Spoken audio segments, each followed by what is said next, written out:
हिंदुस्तान में इंटरकास्ट शादियों को लेकर क्या विचारधारा है, ये तो आप सभी को पता है। इसके साथ में अगर कहीं इंटर रिलीजन शादियों की बात करें तब तो तलवारें खिंच जाती हैं, ऑनर किलिंग हो जाती है और कई बार तो मामला कोर्ट कचहरी तक भी पहुंच जाता है। खैर, हिंदू धर्म में अंतरजातीय शादियों को लेकर अक्सर यही कहा जाता है कि ऐसा करोगे तो पाप लगेगा। तो इसे सिर्फ समाज की पुरानी और दकियानुसी सोच कहेंगे या फिर अपने शास्त्रों जैसे कि गीता, पुराण, वेद आदि में भी क्या इसके बारे में कुछ लिखा है कहीं? बस ये वीडियो आखिर तक देख लेना दोस्तों, फिर तो आप इस बारे में जिंदगी में कभी कोई सवाल नहीं करेंगे। नमस्कार, मेरा नाम विनोद यादव है और आप देखना शुरू कर चुके हो आपका अपना सरल हिस्ट्री यूट्यूब चैनल, जहां आपको आपके इतिहास से रूबरू कराया जाता है। दोस्तों, वीडियो शुरू करते हैं भगवद गीता के श्लोकों से और देखते हैं कि इंटरकास्ट मैरिज और इंटर रिलीजन मैरिज के बारे में गीता में क्या लिखा है। दोस्तों, गीता को एक सर्वश्रेष्ठ ग्रंथ माना जाता है और कहा जाता है कि गीता में दिए गए उपदेश सीधे भगवान श्री कृष्ण की वाणी है। तो यकीनन इतने जरूरी ग्रंथ में कुछ तो लिखा ही होगा, धर्म और शादी के बारे में भी। खैर, अगर कोई ऐसा सोच रहा है तो उसे बता दूं कि गीता में अंतरजातीय शादियों के बारे में कुछ नहीं लिखा है। हाँ, गीता के अध्याय 1 के श्लोक 41 में अर्जुन कुल की बात जरूर कर रहे हैं और वैसे भी उस जमाने में वर्ण थे, जातियां नहीं थी। देखिए, गीता का अध्याय 1 श्लोक 41, इसमें अर्जुन कह रहे हैं श्री कृष्ण से कि हे कृष्ण, पाप के अधिक बढ़ जाने से कुल की स्त्रियां अत्यंत दूषित हो जाती हैं और स्त्रियों के दूषित चरित्र वाली हो जाने पर वर्ण संकर संतान उत्पन्न होती है। उसके अलावा गीता के अध्याय 1 का श्लोक 42वां भी देख लो। उसमें अर्जुन कहता है कि वर्ण संकर कुल घातियों को और कुल को नरक में ले जाने के लिए ही होता है। गुप्त शारीरिक विलास जो नरमादा के बीज और रज रूप जल की क्रिया से इनके वंश की अधोगति को प्राप्त होते हैं। ऐसे ही गीता के अध्याय 1 श्लोक 43 में भी देखिए क्या लिखा है। इन वर्ण संकर कारक दोषों से कुल घातियों के सनातन कुल धर्म और जाति नष्ट हो जाती है। तो दोस्तों, यहां पर कुल यानी कि परिवार की बात हो रही है और स्त्रियों के दूषित होने से तात्पर्य किसी अन्य कुल में विवाह करना, प्रेम करना या किसी भी तरह से एक कुल की स्त्री का किसी और कुल में जाना निकाला जा सकता है। अब ये जो श्लोक आपको बताएं, इनका जवाब मिलता है गीता के अध्याय 2 के तीसरे श्लोक में, जहां कृष्ण अर्जुन से कहते हैं कि हे अर्जुन, नपुंसकता को मत प्राप्त हो, तुझ में यह उचित नहीं जान पड़ती है।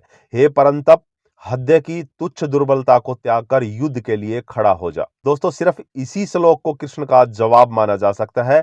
इसके अलावा श्री कृष्ण ने गीता में यह भी कहा है कि उन्होंने 4 वर्ण इंसान के कर्म के हिसाब से बनाए हैं और न कि उसके जन्म के हिसाब से। वर्णों के लिए गीता का श्लोक अध्याय 4 और श्लोक नंबर 13। ब्राह्मण, क्षत्रिय, वैश्य और शूद्र, इन चारों वर्णों का समूह गुण और कर्मों के अनुसार मेरे द्वारा रचा गया है। तो इसे क्या माना जाए? जब गीता में ही लिखा है कि इंसान के कर्म के हिसाब से उसका वर्ण निर्धारित होता है, तो यकीनन अंतरजातीय शादी जैसी छोटी बात आखिर कैसे पूरी हो सकती है? जहां तक घर वालों की मर्जी के खिलाफ शादी करने की बात है, तो खुद कृष्ण रुक्मणी, अर्जुन सुभद्रा का विवाह बिना परिवार की मर्जी के हुआ था। अब इतना आपको पता लग गया है तो अब यह भी आपको बता दें कि हिंदू धर्म में 8 प्रकार के विवाह शास्त्रों के अनुसार बताए गए हैं।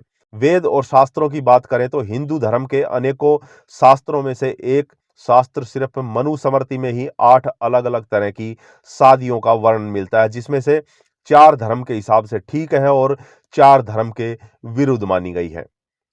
नंबर 1, ब्रह्म विवाह। सबसे अच्छा विवाह, जहां शादी में दहेज नहीं लिया जाता, दोनों परिवारों की मर्जी से कुल के अनुसार शादी होती है और कन्यादान भी होता है। नंबर 2, प्रजापत्य विवाह। इस विवाह में लड़की और लड़का दोनों बच्चे होते हैं और कन्यादान की जगह पाणी ग्रहण संस्कार होता है। शादी तब तक पूरी नहीं होती जब तक बच्चे बड़े ना हो जाएं। यहां कन्या की मर्जी नहीं पूछी जाती है और वर ऊंचे कुल का भी हो सकता है। नंबर 3, दिव्य विवाह।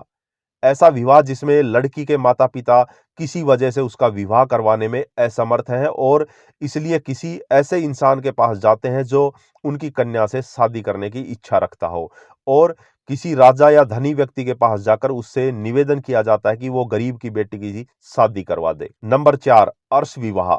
इसमें कन्या पक्ष वालों को कन्या का मूल्य देकर कन्या से विवाह कर लेना अर्श विवाह कहलाता है।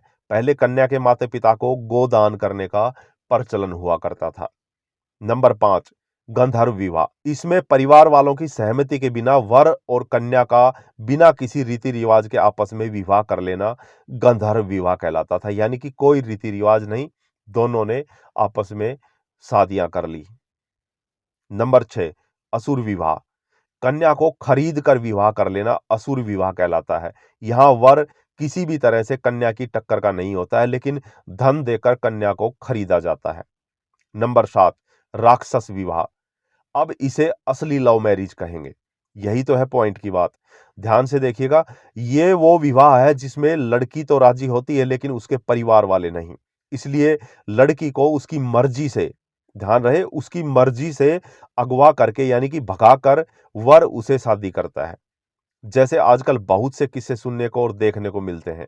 दोस्तों, चाहे कृष्ण रुक्मणी की बात हो, अर्जुन सुभद्रा की बात हो, फिर पृथ्वीराज चौहान और संयोगता की, सभी ने इसी तरह का विवाह किया था। यानी कि भगवान और पुराने जमाने के राजा भी लव मैरिज या अंतरजातीय मैरिज करते थे। नंबर 8, पिशाच विवाह। कन्या की मदहोशी यानी कि जब वो गहन निद्रा में हो या उसको मानसिक दुर्बलता या कोई मानसिक बीमारी हो, उसका लाभ उठाकर उससे शारीरिक संबंध बना लेना और उससे विवाह करना पिशाच विवाह कहलाता है। इसमें कन्या के परिजनों की हत्या तक कर दी जाती है। यह सबसे अधर्मी विवाह माना जाता है। तो दोस्तों, अब देखा जाए तो यहाँ वर और कन्या की मर्जी से हुए विवाह को ही मान्यता दी गई है और अधर्म तब होगा जब कन्या की मर्जी ना हो। इसलिए श्राप से डराने वालों को थोड़ा सोच लेना चाहिए कि अगर कोई प्रेमी जोड़ा शादी करना चाहे तो एक बार उनकी बात जरूर सुन लेनी चाहिए। ऑनर किलिंग से कुछ नहीं होगा। वीडियो देखने के लिए दोस्तों धन्यवाद आपका। लाइक शेयर जरूर करना और आपसे रिक्वेस्ट है कि अगर पहली बार सरल हिस्ट्री चैनल का वीडियो देख रहे हो तो इस चैनल को सब्सक्राइब जरूर करें। धन्यवाद।